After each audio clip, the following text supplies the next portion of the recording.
Okay, Ligia, 2 o'clock Yes. Eastern. It's also Ooh. Eastern for you, right? In Montreal, you're Right. east of me, so right? Yeah, it's 2 o'clock Okay. here too. Well, let's get it going. Is that okay with you? I'll kick things off. Let's do it. All right, awesome. Well, Let's good share afternoon. There she our is. bloom. Hey, everybody. Thanks for being here. Good afternoon if you're on the East Coast. Good morning if you're out west. Thanks for being here for today's Bloomerang webinar, Legacy Fundraising During a Pandemic. Thanks so much for being here. I know you're probably pretty busy and overwhelmed with things, so appreciate seeing a full room. Hope you're all doing okay. Hope you're staying healthy. Hope you're staying productive.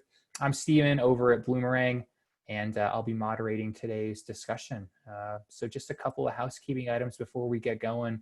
Just want to let you all know that we are recording this session. We'll be sending out the recording as well as the slides a little bit later on this afternoon. We'll get you any of the goodies mentioned in the presentation. We'll get you all that good stuff. Just look for an email from me later on this afternoon. But most importantly, please feel free to chat in any questions or comments you might have throughout the hour.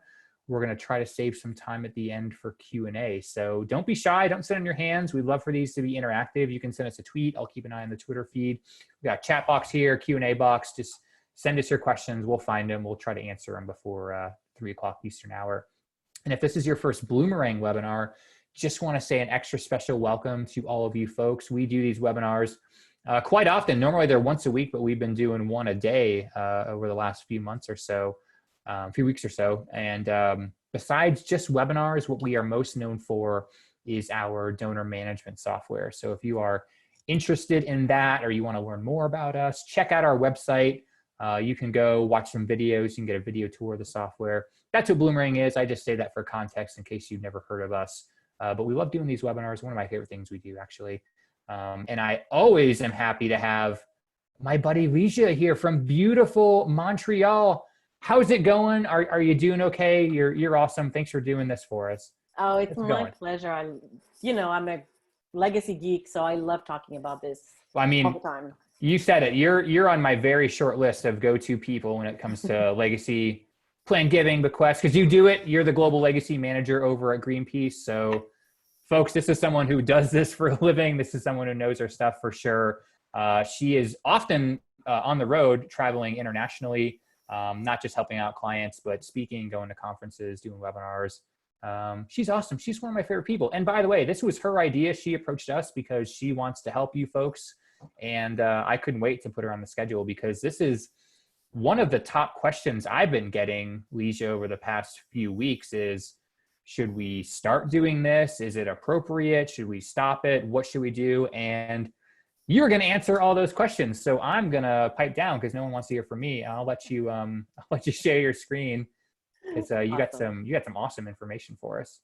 Brilliant. Okay. So hi, everyone. I'm very happy to be here.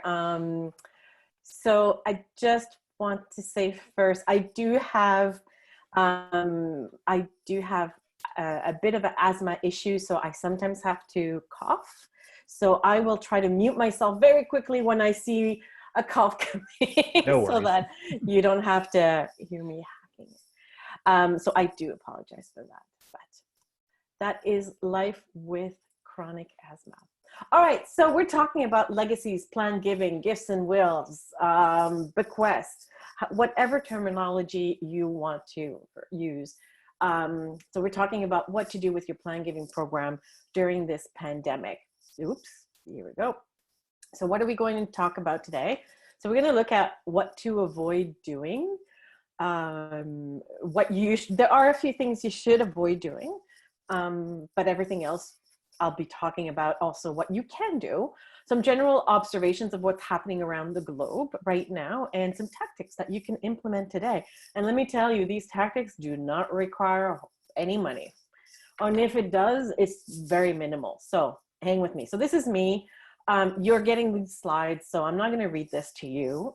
So first and foremost, what not to do. There are a few things that you should not be doing, and they're pretty straightforward. So you do not want to avoid talking about the current situation. The reason being is that everyone is in this situation. We're all acknowledging it. And you do not want to appear like you are living under a rock and you are trying to avoid the current situation.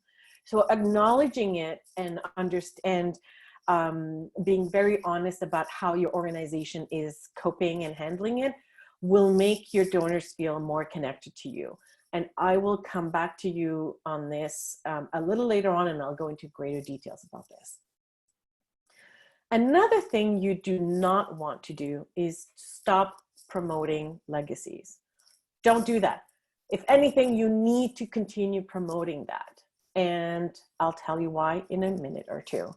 So the worst thing you can do, and sadly, I have spoken to a few fundraisers who have confided in me, and fundraisers in different kinds of organizations across the world, whose boards and senior management have told them to stop fundraising, and especially to stop promoting legacies.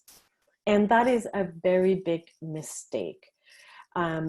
Because it's basically, first of all, we all know fundraising is essentially a revenue generating line in a budget code. So why would you want to cut yourself at the knees, right? So that is happening. And so we need to not stop promoting legacies. Another thing that is also happening, and in a way it's understandable, but you need to be careful about that, is to cut your legacy marketing budget.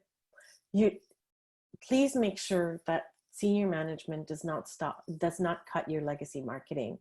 I understand that in some organizations you need to cut the budget so that you can redirect that to new forms of new ways of prospecting and identifying, doing some lead generation. But please, for God's sake, don't cut your marketing budget. This is when you should be probably talking more about legacies. Now, I'll go into greater details as we progress over the next hour. And of course, do not stop communicating with your supporters. Most likely, all the individuals, all your donors who are in your legacy pipeline are older donors. They're quarantining in some form or another. They are home, probably alone, practicing their physical distancing, probably not being able to see family and friends. And so they feel isolated. So you can be part of that joyful call that they would get during the day. So I'll come back to that as well. But the biggest thing is, don't lose focus from the big picture. So whatever it is, whatever your overarching goals were for your legacy program for this year and for the next few years, whatever those were, don't lose track of that. Don't lose focus from the big picture, because everything you're doing now can make a huge difference in the future of your legacy program. Because we know that the investment in legacy marketing is not a direct line like it would be with an annual campaign, with an event, with major gifts, for instance. Whatever actions you take or choose not to take today could have a significant impact in your program in 2 years, in 5 years, in 10 years from now. So don't sell yourself short. Keep eye on the prize, on the big prize. Don't let yourself get bogged down by the current situation. So because the reason being is that there's something very big that's happening in many markets. And this is not just in the US or here in Canada where I am, but all over the world, we're seeing that people are rushing to write or update their will right now. And here's a few numbers for you to see the magnitude of the situation. So Willful here in Canada is a digital will writing service, just like Gentrail. And there are many, like there's the Free Will Network, there's several products like that in Canada and the US. In Willful in Canada saw a 160% increase in March from week to week of people flocking to their website to do their will electronically. In the US, Gentrail, one of the providers, during the week of March 25th, they saw a 43% increase from previous week. So it's quite surprising. It's quite impressive, the number of people who are finally realizing that they need to get their affairs in order. In the UK, The Law Society saw a 30% increase. And this data was from the beginning of March. And I suspect that by now, I wasn't able to find a more recent statistic, but I suspect that between the month of March and up until today, I suspect that that number has significantly increased. So it's really, really important to recognize that people are scared and they're coming to terms with their own mortality. And that is the topic of my blog that I wrote this morning. Is we're seeing these numbers because people realize that they can no longer procrastinate the process of writing a will. Of course, there is a caution, and the biggest challenge in many, many countries is getting witnesses. And so law societies and the governments are looking at ways to overcome that in order to make sure that wills are legal regardless. So, but that's a completely different topic, not for today. So what can you do? Okay, because I already told you what not to do. But there are many things that you can do. And I've laid out 6 different tactics that you can do. Now, I'm not saying you need to do absolutely everything, because I recognize that perhaps your organization right now is shifting a lot of your priorities and your tactics in order to make sure that you can continue fundraising in general. But the idea here is to share with you as many ideas as possible, as many tactics that you can implement either in the short term or medium term, so that you can overcome the situation and ensure that your legacy program continues progressing. So the first one is, and this is in response to having so many people being aware that they need to write their will, is get your legacy page up or updated.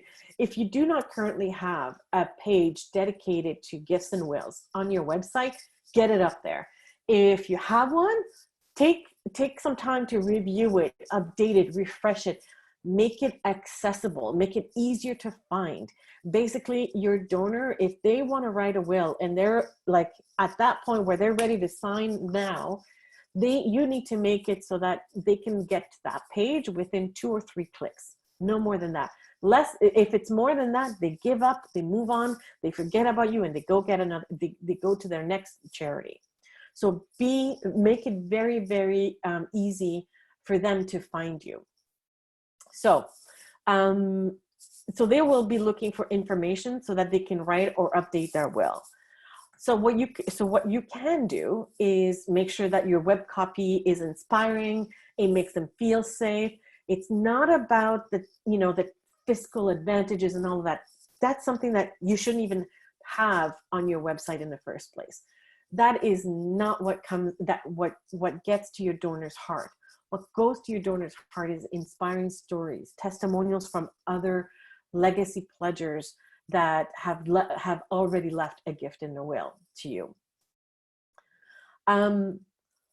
If you haven't thought of it and you want to partner with a digital will writing service, look at what services are available in your area, in your market. So I don't want to make an assumption that everybody that's on this webinar right now is from the US or is from Canada or is from wherever.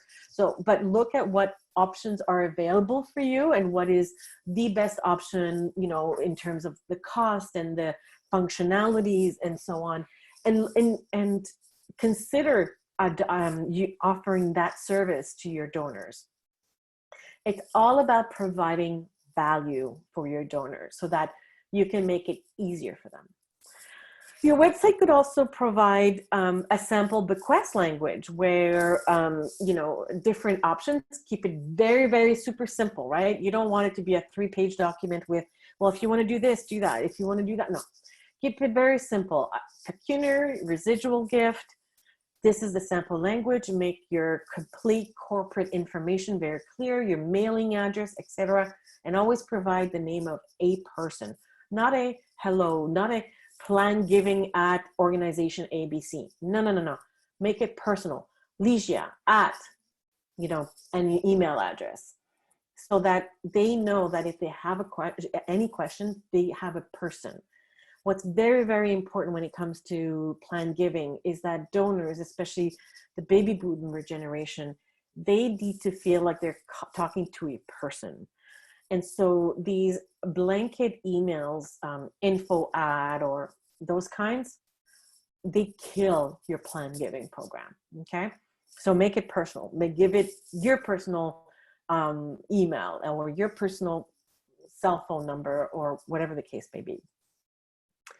You can also offer a sample codicil. So what would be the codicil language that is appropriate in your province, in your state, in your market? So there's different legal systems. So make sure that you do your research to make sure that whatever sample language you're offering is appropriate for your market where you are. And a very simple, easy tech thing that honestly, like your web person would be able to do this. Trust me, I was able to do it with my own website. So if I can do it and I have zero tech skills, then I'm sure you can do it, is capture web visitors by using a pop-up. So when someone comes to your website, to the page for your legacy page, and wants to download the sample bequest language or a sample codicil or whatever document there is, make it a pop-up so that a pop-up or a sign-up form, and I mean, you've all seen them, so that you can capture their information and you can follow up with them. The reason why I put this in there, and I know sometimes with some organizations, especially small organizations, I worked most of my career in small organizations where, you know, getting all of these things were more challenging. So I totally get where you're coming from. But this is a very simple thing that a lot of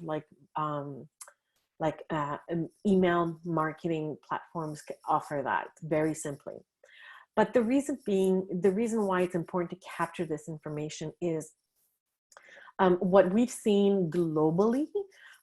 So when I say globally is I'm talking about my counterparts in other international NGOs. We share a lot of our information, and what we've noticed internationally is that about 55 to 65% of gifts and wills that come in are usually from individuals who were completely unknown to the organization.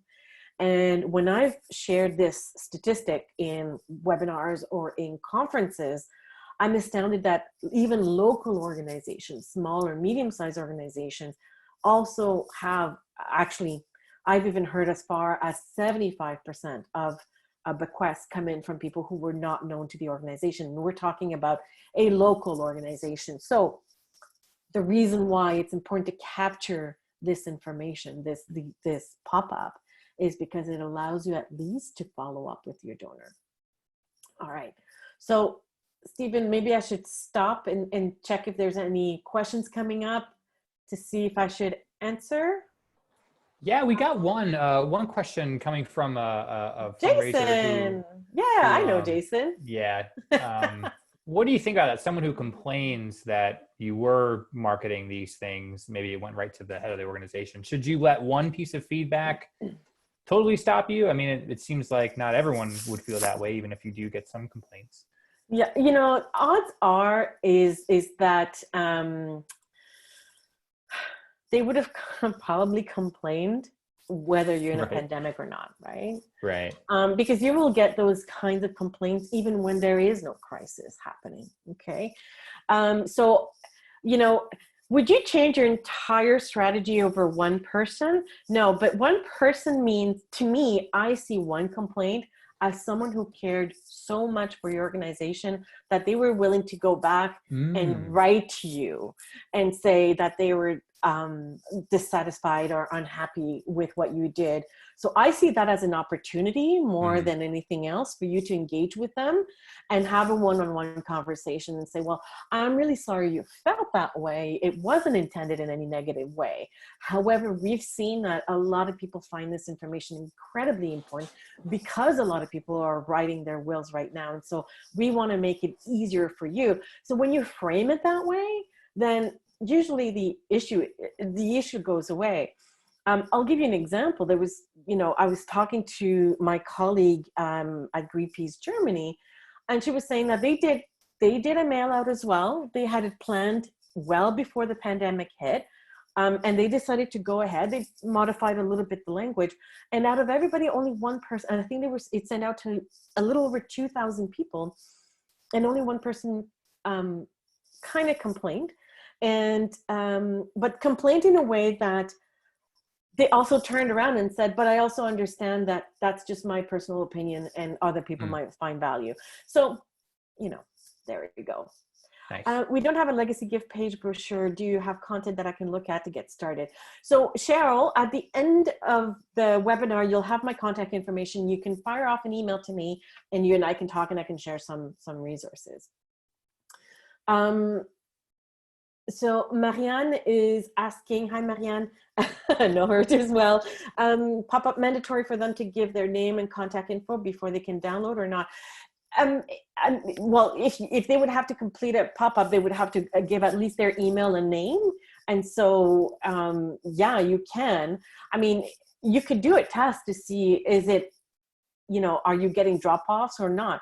And most of the time, usually it's not really an issue because anyone that wants to sign up to anything, they would have to provide their email address.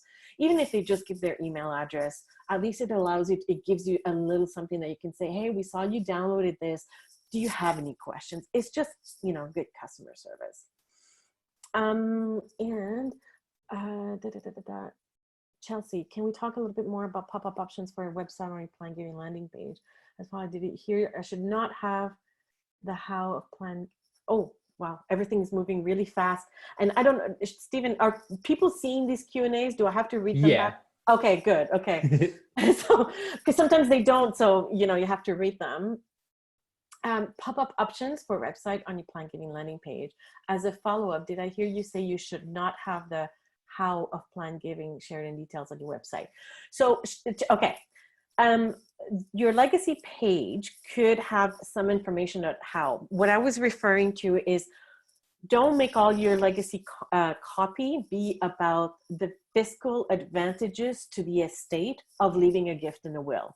That's what I'm talking about. Yes, you should have language that says, you know, this is how you can leave a gift in a will. But the message, the key message you want to convey to your donors is the impact they will have through their gift in their will. Do you know what I mean? It's more about that from that angle and spend less, you know, because I still see a lot of websites that are like, oh, leave a gift in your will because you're going to you know, your estate will benefit from it. It doesn't pull at their heartstrings, you know? So, all right.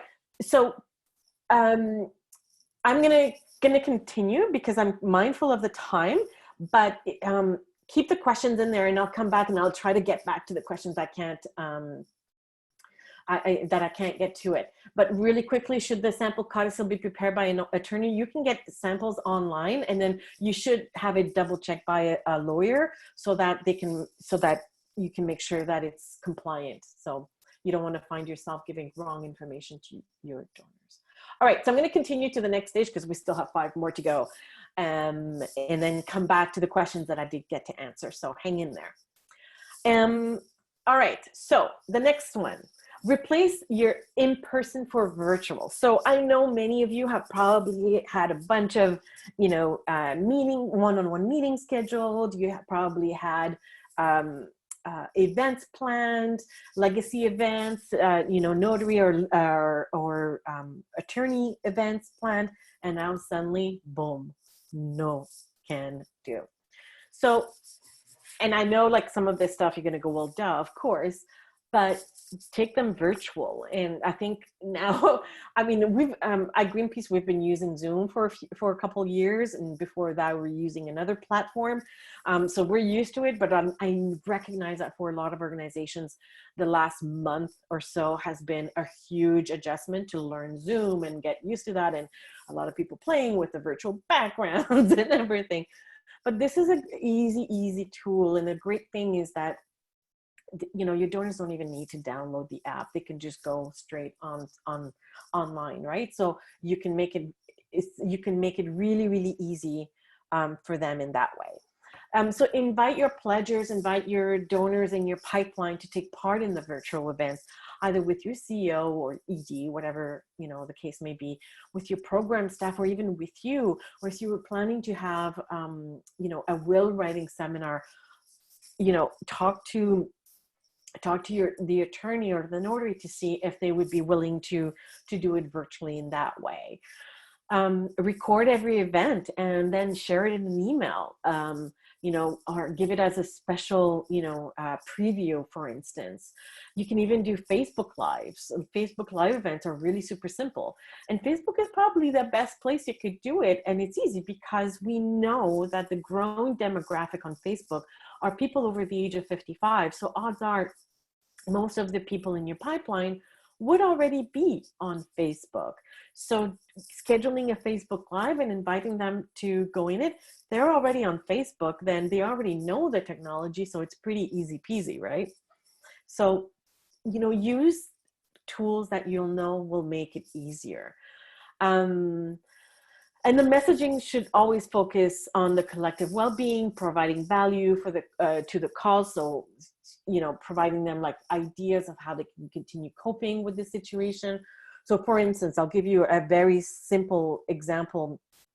Some of our Greenpeace offices, what they're doing is sharing, doing like little virtual events with donors to show them like, oh, well, how can you grow a little garden while you're, physically distancing from everybody else, like little green related things.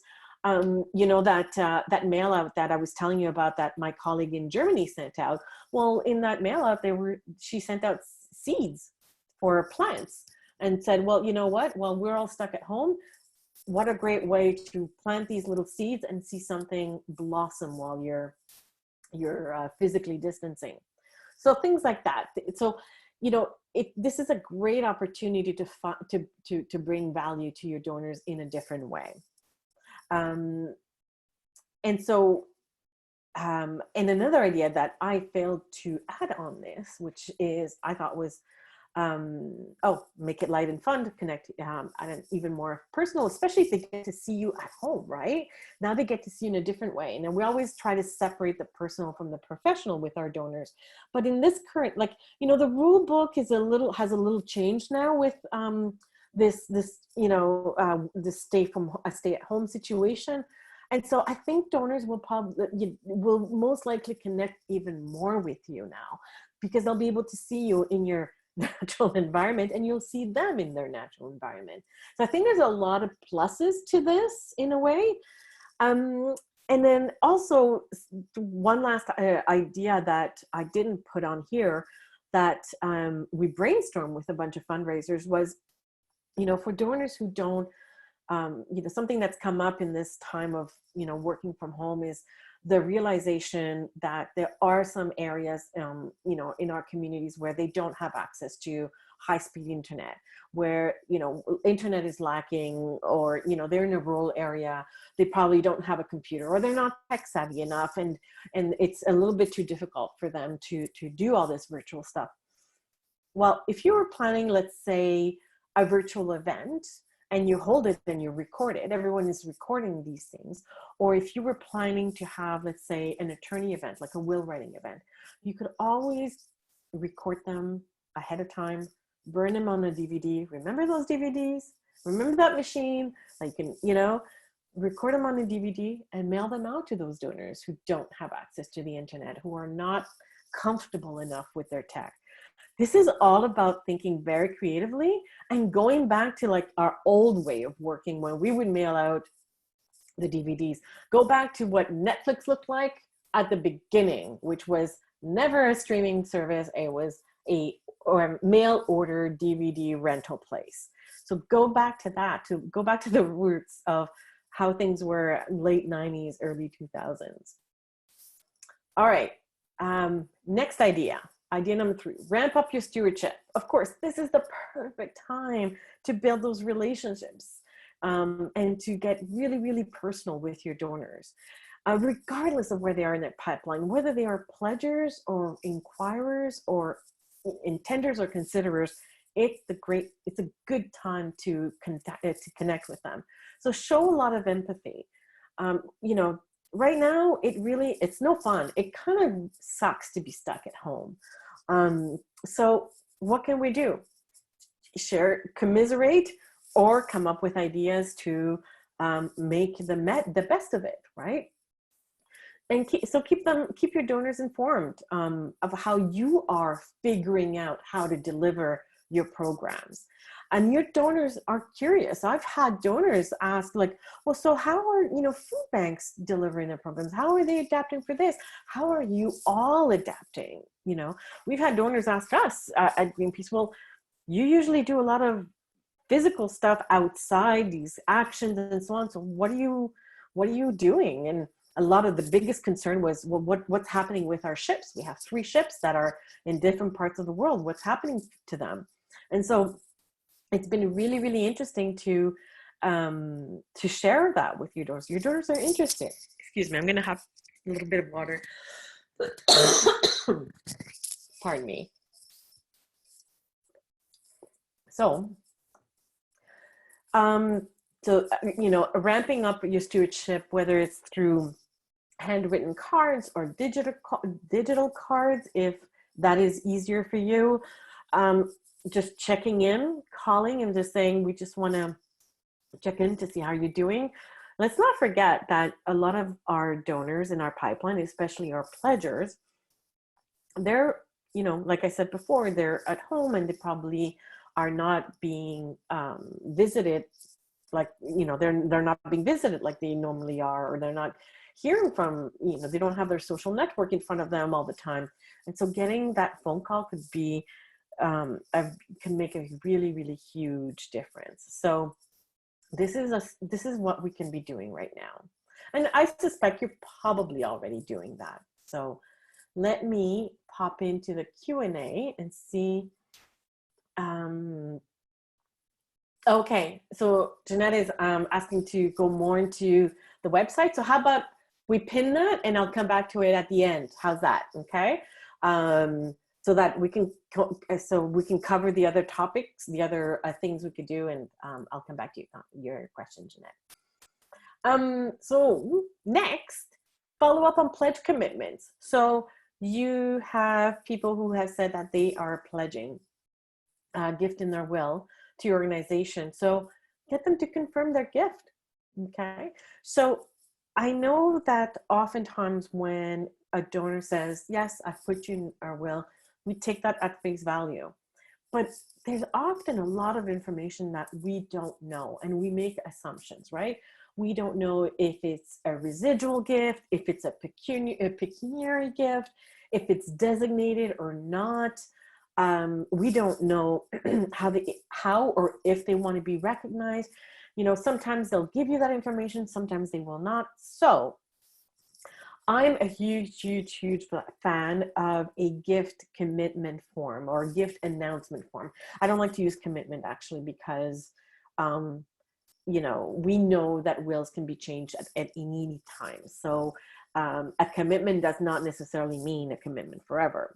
So review your pledger file, send the pledge announcement form, not commitment form. My bad, I need to fix that. So you can send that by mail or electronically. So if you've heard me do this webinar in the past, or if you've heard me speak before, you probably have heard me talk about this form. And basically, it's an internal form. It is not legally binding. And it enables the donor to share with you the terms of the gift, but also how they want to be recognized, if they want to be recognized. So, they can say, well, I've left, the terms of the gift are, I've left $10,000 or 15% of my estate is going to your organization, or I'm leaving this work of art or that property, or whatever the case may be. They can also choose to let you know how they want their gift recognized, the estate of who, so that. They also can share the name of their executor and their contact information so that you can be informed and you can stay in touch with the executor. And then the last bit is, you can also, and this is your choice, you can also give them an option to designate their gift. So if you do offer your donors designation, so for different programs you may be running, for scholarships, for education grant, whatever the case may be, you can give them that option. And so they can tell you if that's what they want.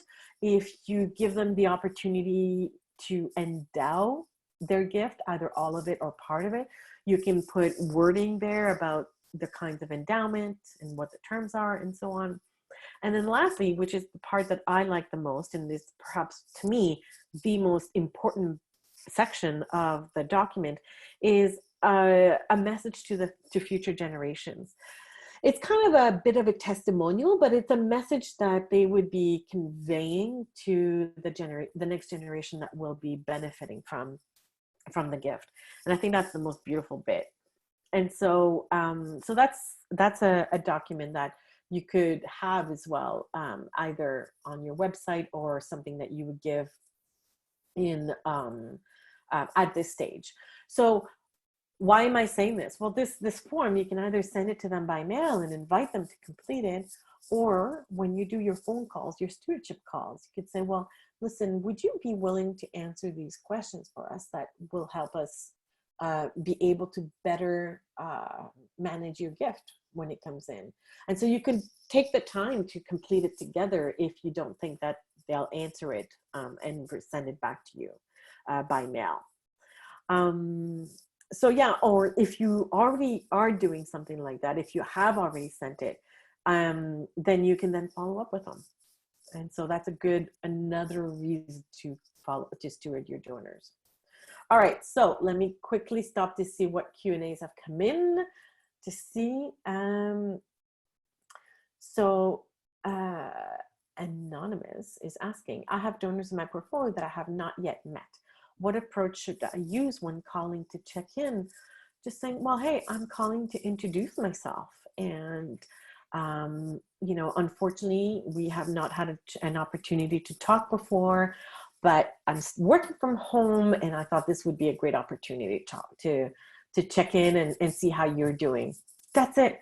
And then let the conversation go from there. And the donors are going to basically direct the conversation from there. If it's not a good time for them, that's fine. Be very humble and say, okay, great, no problem. We'll talk another time. And then you can put a ticker in your database to remind you to check in with them later on.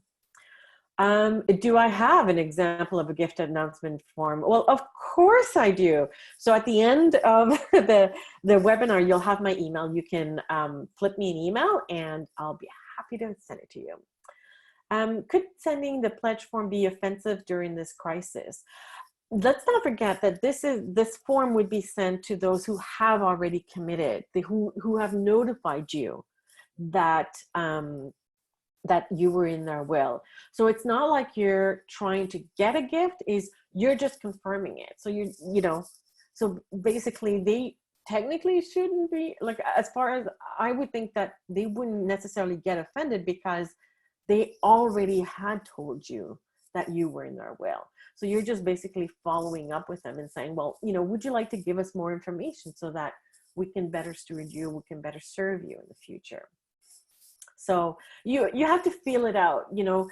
A lot of it is really like, how do you know the person? If you know that it's a donor that's a little bit prickly, well, of course not. Don't send it to them. Leave it at this. But if it's someone that really, really is always happy and excited to hear from you, then absolutely test it out and do a few tests with different donors and feel out how people are reacting to it.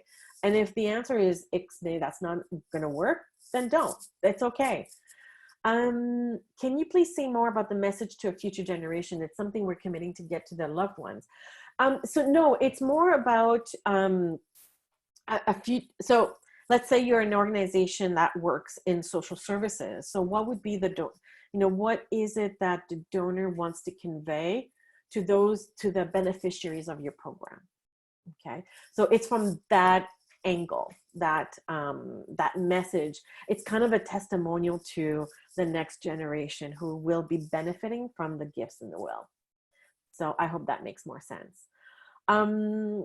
So Amy's asking, is there a way to solicit gifts, legacy gifts, sensitively during the crisis? What language would you use to make a legacy gift ask?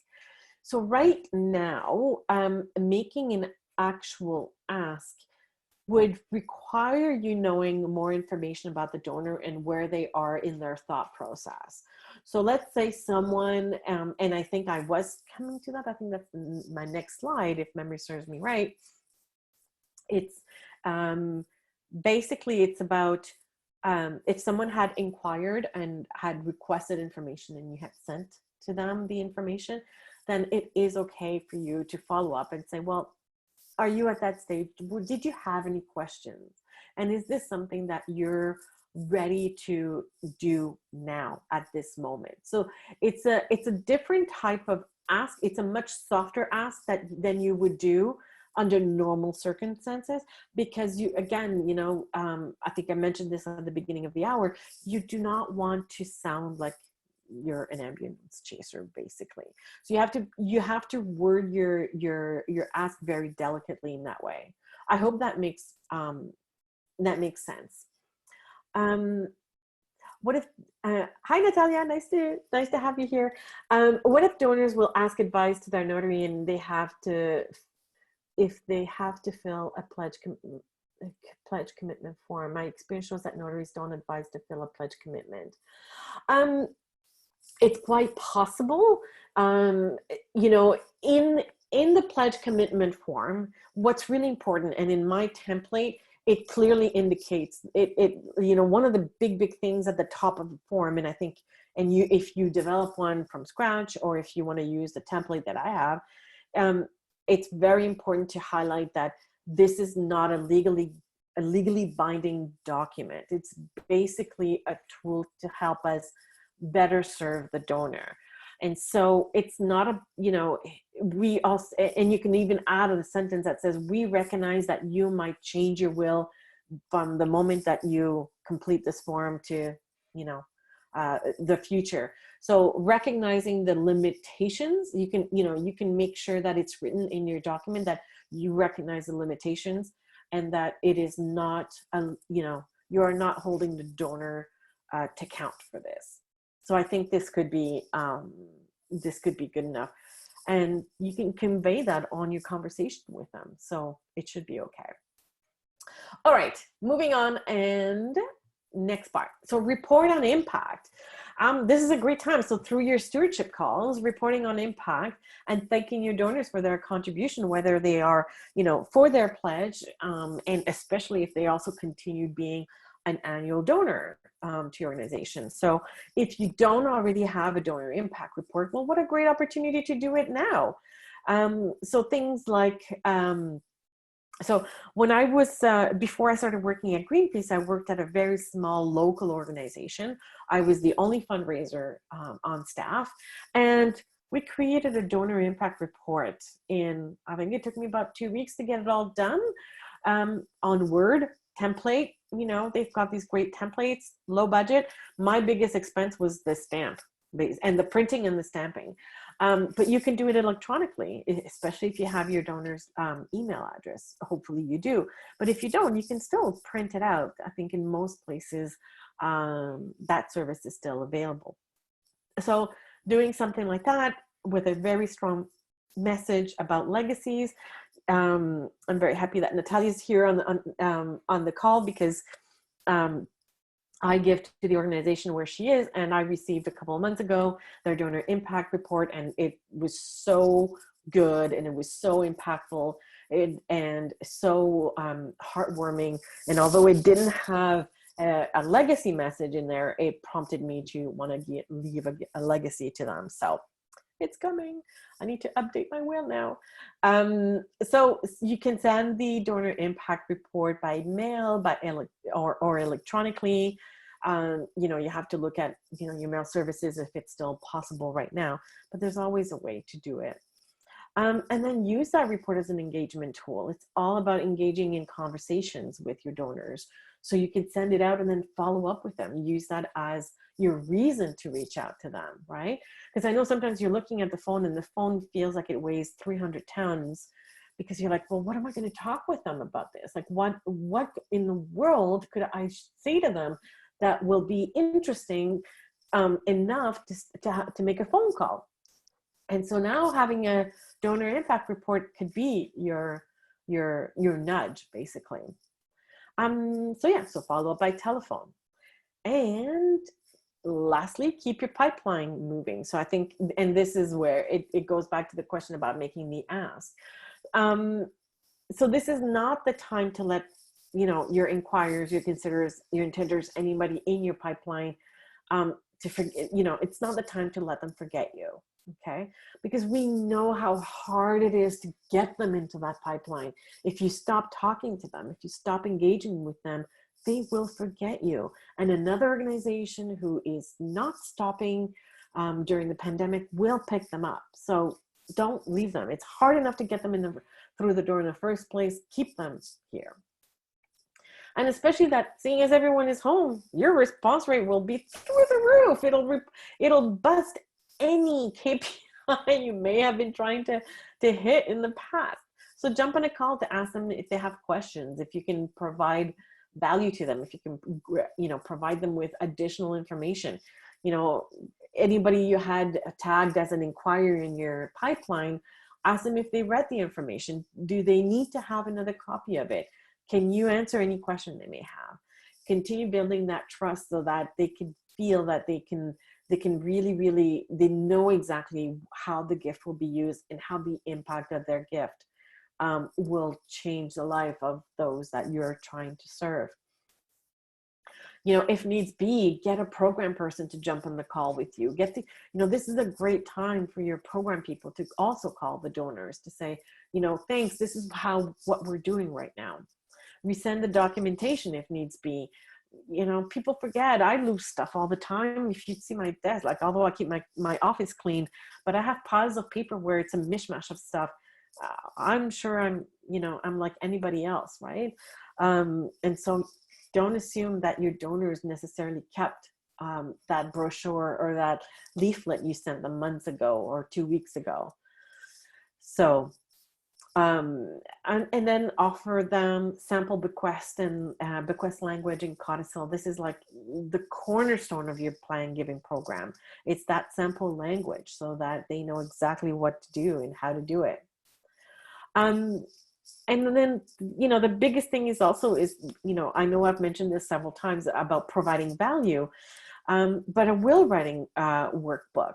And so this is different than all the other tools I've mentioned before. It's basically a simple workbook that can help your donors start planning out whenever they will go see their will. So and there's several examples out there. I'm currently working on a template one. So if you're interested, you can reach out to me on my website and I'll be happy to share it with you once I have it ready. I'm about halfway there. But it's basically, it literally is a workbook whereby the donor would complete that, where they would write, okay, well, I want to, if they have kids, do they have, are they thinking about who will be their kids under the age of maturity? Have they thought about who would be the guardians and what would be do they want to set up a trust for their kids, and doing a list of their inventory of their assets so that then they can decide who will get, the immediate gifts, what will be the residual gifts, et cetera, all that kind of stuff. It's basically something that they could do before going to see their lawyer. And so that brings value to them and they'll remember that. So that is a great tool to be sharing with your donors right now. And so the most important thing is that at the end of the day, this too shall pass. We know this. And I didn't want to be facetious or anything, but it's true that right now we know it's not the best situation, but we can continue moving our legacy program because all of this will pass. And the worst thing you can do is to not be prepared for the next phase. When things start reactivating and reworking, you do not want to have to go back to the drawing board. You want to be able to pick up and continue, not even pick up where you left off. You want to continue what you've been building all this time so that you can then be ahead of the ball. So let's go to the question. So for those of you who are asking questions about samples and this and that, this is where you can write to me and I will get you those templates right away. And I'm also currently offering a free 30-minute coaching call with me if you want to. Oops, what did I do? I did something. You share desktop. Oh God, I've gone black. I don't know what. I think you're still sharing, Ligia. I think it's your slides went away is all. We're still seeing your computer, I believe. Well, I don't know what's going on. Oh, here we go. There it is. Oh, yeah, we see it now. Yeah, I don't know, for some reason my screen went completely black and I couldn't see my PowerPoint anymore. But yeah, I'm offering a free 30-minute coaching call with me if you are interested. All right, so for the remainder of the time, we can address the questions. So Jeanette I said I was going to address Jeanette's question about your website. Can you touch more on website suggestions like graphs or brochure links and info? Really, honestly, it should be as simple as possible. So first and foremost, making sure that you organize your thoughts, Ligia. I get excited. You want to make sure that the font is big enough so that your donors can see it. Too often, you know, the copy is written very tight, very small. And let's not forget, your donors are older. Like, I'm not even at that age yet, and I'm wearing glasses. So be mindful of that. And so the copy should be really emotional. It should really be focused on telling stories of donors who already have left a gift in their will. And if they don't, they can also be people who are currently living who have already pledged their gift. So it's about the storytelling.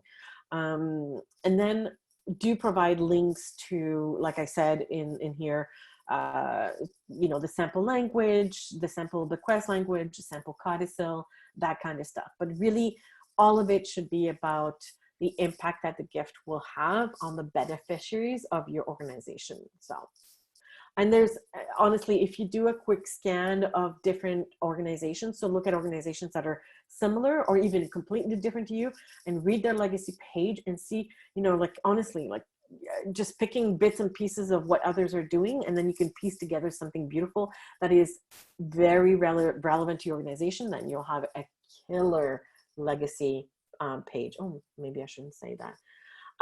Do you recommending a story of gratitude for a recent legacy gift or testimonial in a newsletter to keep plan giving top of mind?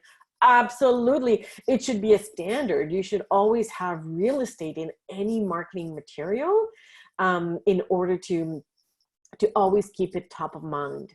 Pandemic or not, that should always be there. So, and I know that the biggest challenge is oftentimes being able to have that real estate, because you have to have that sometimes battle with comms. But yes, absolutely, anything that is relatable. So you know, using the concept of social proofing, so making sure that social proofing being of demonstrating how others that look like you, that are like you, are also leaving a gift in their will, you know. So making sure that you always have that. Marianne is asking, can you repeat how you call people depending on where they are in the pipeline? Inquirers, intenders, pledgers. Oh, considerers is perhaps the stage that you're missing. So I would just say, you know, depending on where they are, and of course you have to go based on like the information that you have at your disposal, if they've communicated anything with you. But you know, if it's an inquirer, so someone who requested information on, you know, your bequest program or whatever, then, you know, you could open the conversation by saying, hi, you know, I'm so-and-so, I'm calling to first and foremost, I want to see how you're doing, are you coping well, et cetera, and then say, you know, you requested on such date our brochure, we mailed it out, I want to make sure that you received it, and do you have any questions? If they're an intender, so the intender usually is really at the stage right before the pledger, is how you doing? Of course, the customary how you doing kind of conversation opener, and then say, well, so, you know, do you need any information? I know right now it's more difficult to make these arrangements with your legal advisor. Is there anything I can help you with? Is there anything that I can help bridge for you in order to help you along the process? Or have you already made an appointment or arrangements with your legal advisor? So that kind of stuff. Is donor impact report same as annual report? Okay, Elise, very good question. I love that. The way I see it is, no, it's two completely different tools. However, having said that, I'm seeing more and more organizations that are using donor, like a more donor impact report focused approach. And then with very minimal, the annual report stuff, that's all the financial stuff that is, not as exciting. We're seeing people using more of a donor impact report approach to their annual report, and then minimizing, the financial side of things, but not minimizing to the point where they're no longer compliant, because they still need to be compliant in communicating that kind of stuff. But so it's up to you to determine what is the right mix.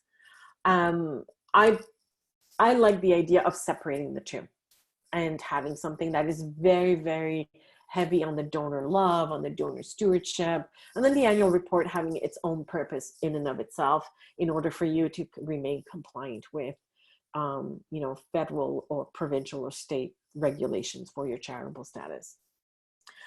Any best practice website you love, you recommend that we could look at? Oh, it's just so different from different sectors. So I could pull together something. So if you want to send me an email, I could pull together a few things based on, because it's so specific to the sector in which you work in that, it really depends. Do you have any recommendations for resources? What are your go-to website or software to help you do your fundraising? What's really important is I'm right now with my work at Greenpeace, I'm not in a frontline fundraising position.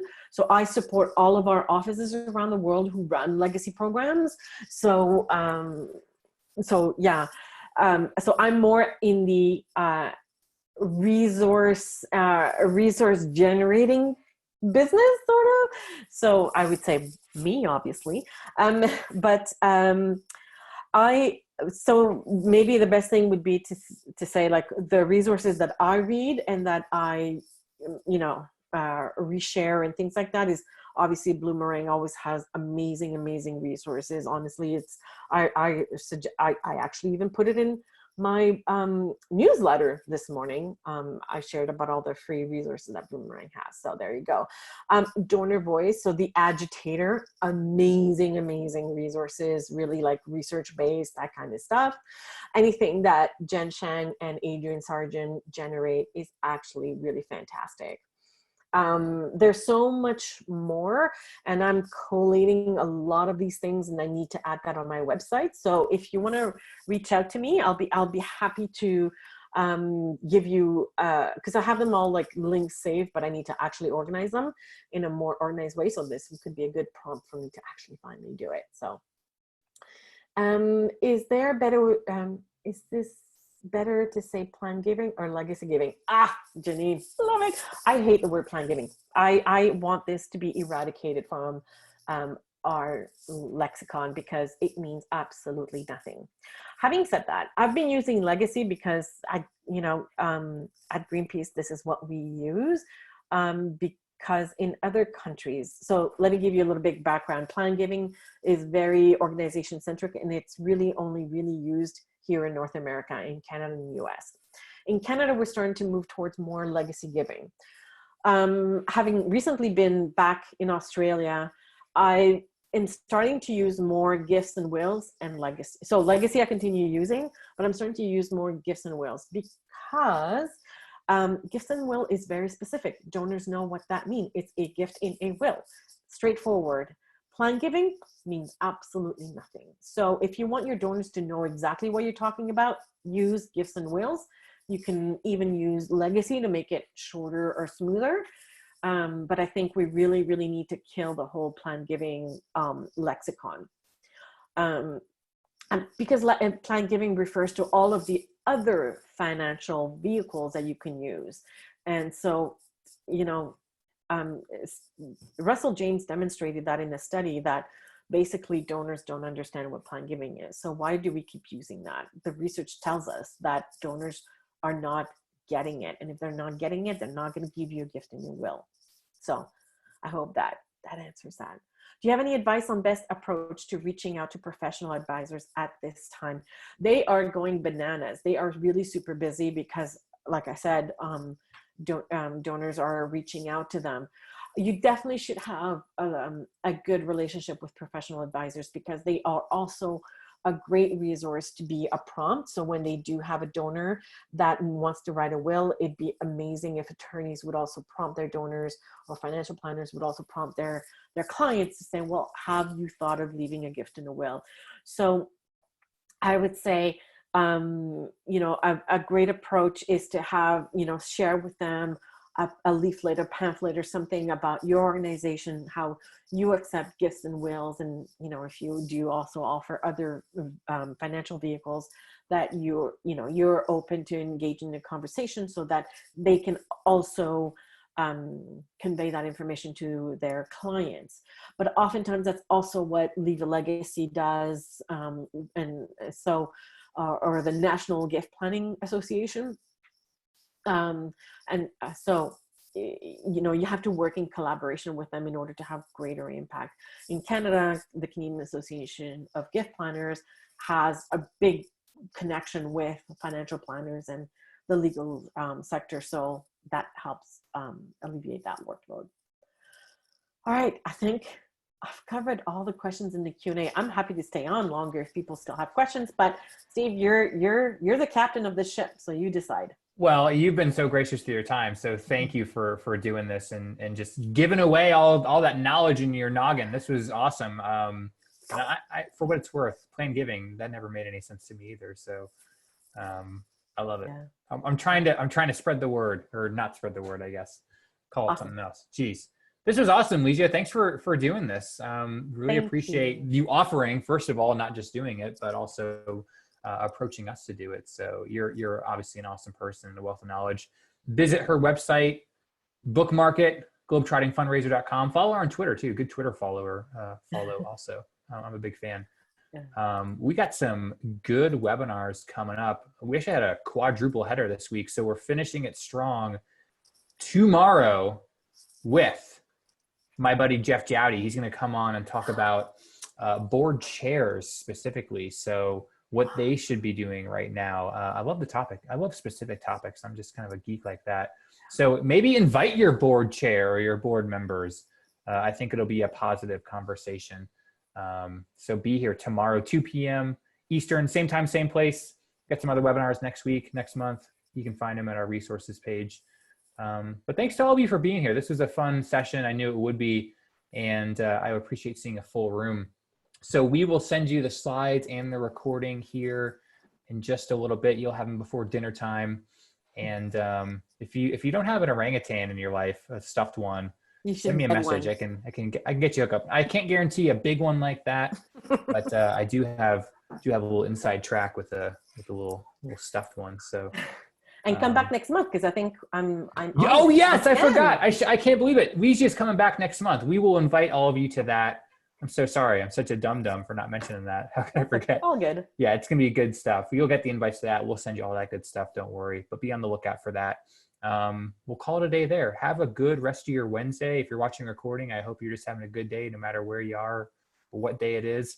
And hopefully we'll see you tomorrow. If not, have a good rest of your week. Stay safe, please. Stay healthy. Take care of yourselves. And we'll talk to you again soon. Bye now.